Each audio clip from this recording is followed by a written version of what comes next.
Yo, what's cracking everyone, man? Today we got Memo600 claps back at 600 Domo after he was Yo, baby. This is 30 minutes ago. Let's see what's cracking. By the way, guys, I'm gonna green screen the background and make the reactions a bit. Hey, what's up, y'all? Y'all know my slogan. I don't know it all, but I know what I've been through. Now, before we get into this video, make sure you check us out on Patreon at www.patreon.com/hookah_anonymous_.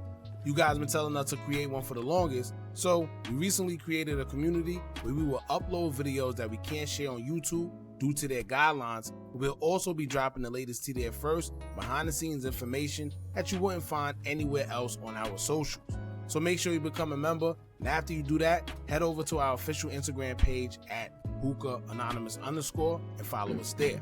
Now without further ado, let's get into what you guys came here to see.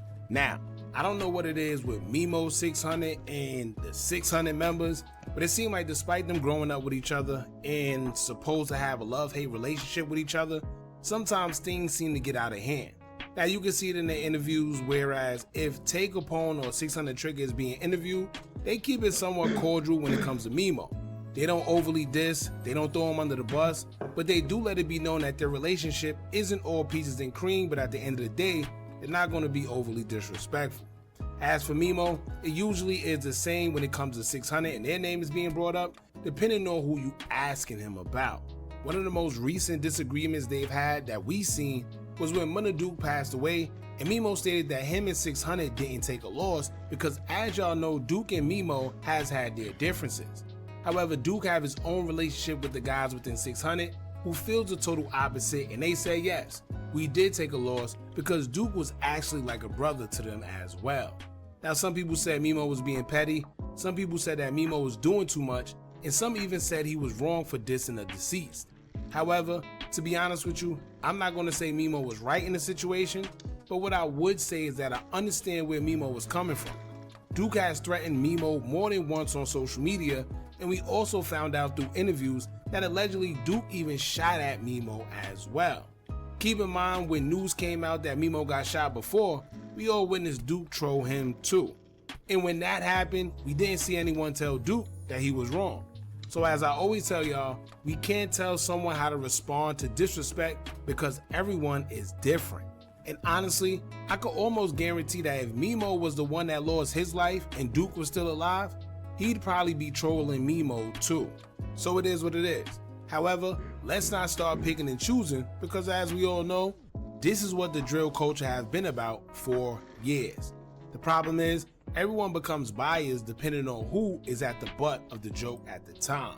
Now with all that being said, as y'all know, recently 600 member Domo was shot and unalive.